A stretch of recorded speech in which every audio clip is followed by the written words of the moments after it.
Bienvenue sur ma chaîne, c'est Afro Queen. Bienvenue si tu es nouveau ou nouvelle, moi c'est Afro Queen et ici on parle de vie étudiante et d'immigration au Canada. Alors si ce sujet t'intéresse, je t'invite à t'abonner à ma chaîne et à activer la cloche de notification, comme ça tu ne rateras aucune de mes nouvelles vidéos. Donc dans la vidéo d'aujourd'hui, à la demande d'un de mes abonnés, je vais vous parler de la cité collégiale. En fait, petit disclaimer, c'est un collège que je n'ai moi-même jamais fréquenté. D'habitude, je parle d'université que j'ai moi-même fréquentée, en l'occurrence l'université d'Ottawa, l'université de Montréal.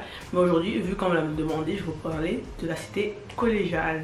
Et bien, ce que vous devez savoir sur la cité collégiale, c'est que c'est un collège, comme son nom l'indique, ce n'est pas une université.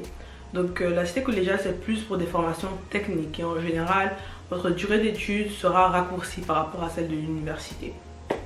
Par exemple, les différents diplômes que vous pouvez obtenir à la cité collégiale, c'est le certificat d'études collégiales. Celui-là se fait en 1 an, il me semble. Ensuite, vous pouvez avoir un diplôme d'études collégiales qui est de 2 ans. Un diplôme d'études collégiales avancé de 3 ans. Ou vous pouvez faire un baccalauréat d'études collégiales qui dure 4 ans. Un baccalauréat technologique qui dure 4 ans. Et pour faire une demande d'admission, eh bien, il faut créer un compte sur le site web des collèges de l'Ontario et il faut payer des frais de 350 $ qui sont non remboursables et c'est l'équivalent de 146 000 francs CFA. Je vais mettre un lien d'une vidéo qui vous explique étape par étape comment faire une demande d'admission à la cité collégiale. Et bien pour les étudiants internationaux, il y a 90 programmes différents parmi lesquels vous pouvez choisir. Il y a par exemple génie, l'informatique, l'hôtellerie, l'administration, la communication et divers d'autres sujets, divers d'autres programmes que vous pouvez choisir. Alors, ce qu'il faut savoir aussi sur la cité collégiale, c'est que c'est un campus dont l'édifice est un cercle. Donc les pavillons A, B, C, D, E, F, G sont en cercle et ils se suivent les uns les autres. Et tous les édifices de la cité collégiale sont accessibles aux personnes en chaise roulante, aux personnes handicapées. Et également à la cité collégiale, il y a 4 campus différents. Le campus principal se trouve à Ottawa, en Ontario. Il y a également un campus à Toronto, qui est également en Ontario. Un campus à Orléans, qui est dans l'est de la ville d'Ottawa. Et un campus à Hawkesbury, Ontario. Je vais vous l'écrire ici parce que moi-même, je ne connaissais pas cette ville. Et bien, à la cité collégiale, vous pouvez aussi avoir accès à des bourses. C'est toujours bien d'avoir une petite aide financière dans une certaine mesure pour financer vos études. Donc, à la cité collégiale, il y a 4 différents types de bourses, mais je n'ai pas trouvé des bourses spécifiques aux étudiants internationaux. Par exemple, il y a la bourse, il me semble une bourse d'excellence ou bourse de mérite. Ils appellent ça d'une manière spécifique. C'est une bourse qui peut s'élever jusqu'à 1000 $ pour les étudiants. Donc on vous fera un rabais de 1000 $, sachant que les frais de scolarité pour un étudiant international par année s'élèvent à environ 15 000 $. Donc la bourse n'est pas si conséquente que ça et vous n'êtes pas beaucoup. Mais bon, c'est mieux que rien. Ensuite, qu'est-ce que vous devez savoir d'autre chose sur la cité collégiale? C'est le fait que, eh bien, ça je l'ai vu dans une vidéo que j'ai regardée sur le sujet, sur quelqu'un d'autre, une personne qui dit avoir fréquenté la cité collégiale. C'est qu'un inconvénient d'aller à la cité collégiale, c'est qu'il n'y a pas de passe d'autobus pour étudiants. La passe d'autobus pour étudiants, dans les universités comme l'université d'Ottawa, l'université de Montréal, en fait vous avez un rabais étudiant. Donc environ ça va vous revenir en frais d'OC Transport, inclus dans les frais de scolarité. Ça va vous revenir, si je ne me trompe pas, à 400 $ à l'université d'Ottawa, si je ne dis pas des bêtises, pour 8 mois. Si je ne dis pas une bêtise, oui, 400 $ pour votre passe de bus qui vous dure de septembre à avril. Donc septembre d'une année à avril de l'année prochaine. Apparemment il n'y a pas ça à la cité collégiale. Donc vous devez payer vous-même votre passe d'autobus d'OC Transport à plein prix.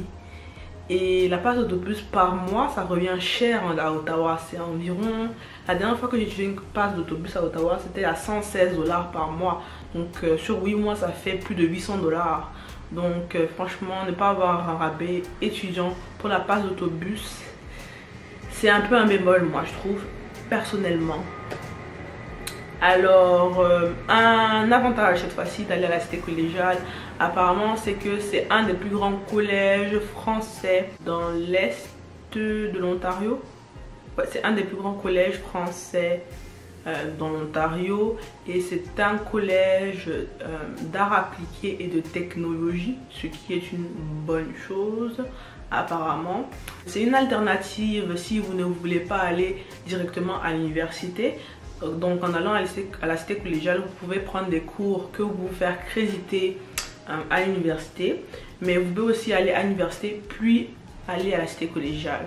Ça va dans les deux sens en fait. Et un autre avantage à la cité collégiale, c'est que il y a plusieurs services étudiants, notamment il y a une clinique sur place. Donc si un jour vous vous sentez pas bien, vous voulez voir un médecin, bon, une infirmière, vous pouvez aller à la clinique. Il y a tous les jours une infirmière d'après leur site web. Il y a également un accompagnement psychologique. Donc on sait tous que la santé mentale c'est très important, et si vous avez besoin de voir un psychologue, je ne connais pas vraiment les formalités de comment ça se passe, mais il devrait avoir un psychologue disponible en cas de besoin. Il me semble qu'il y a aussi une banque alimentaire. Donc la banque alimentaire c'est quoi? C'est un endroit où vous allez si vous en avez besoin. Je pense que c'est une fois par semaine. Vous pouvez aller demander là-bas, ils vous donnent une boîte pleine de produits de première nécessité. En général c'est de la bouffe, de la nourriture, mais ils peuvent vous donner aussi, je pense, du papier hygiénique, des petits trucs comme ça. Donc si vous êtes nécessiteux, si vous arrive que vous êtes dans le besoin un mois et vous ne pouvez pas rejoindre les deux bouts, ben vous pouvez aller à la banque alimentaire et ça peut vraiment vous aider.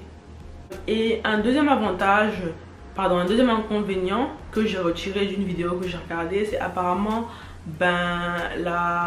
si je peux dire, la population étudiante à la cité collégiale se divise en deux. Donc il y a une partie qui est beaucoup plus âgée, donc ce sont des gens qui ont déjà des familles, des gens qui ont déjà des emplois, qui sont déjà dans un stade avancé dans la vie, et de l'autre côté, eh bien, il y a les plus jeunes, ils sont plus jeunes en général. Donc dernier inconvénient apparemment de la cité collégiale, ce n'est pas me dire, c'est ce que j'ai entendu dans une autre vidéo, c'est que c'est dans le secteur Vanier. Et moi, quand j'habitais à Ottawa, Vanier, on m'a toujours dit que c'était un secteur qu'il fallait éviter parce que ça arrive, que c'est dangereux, etc. Donc vous pouvez prendre ça en compte.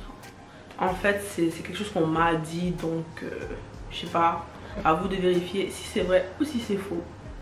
Donc c'est ça, c'est la vidéo brève d'aujourd'hui sur la cité collégiale. Si tu as des questions, eh bien je vais te référer directement à leur site web, parce que encore une fois, moi-même je n'ai pas fréquenté la cité collégiale, donc je ne saurais pas te donner plus d'informations que leur site web. J'espère quand même que cette vidéo t'a été utile et que si tu vas à la cité collégiale, eh bien tu aimeras ça. Donc merci d'avoir regardé la vidéo jusqu'à la fin et on se voit dans une prochaine vidéo.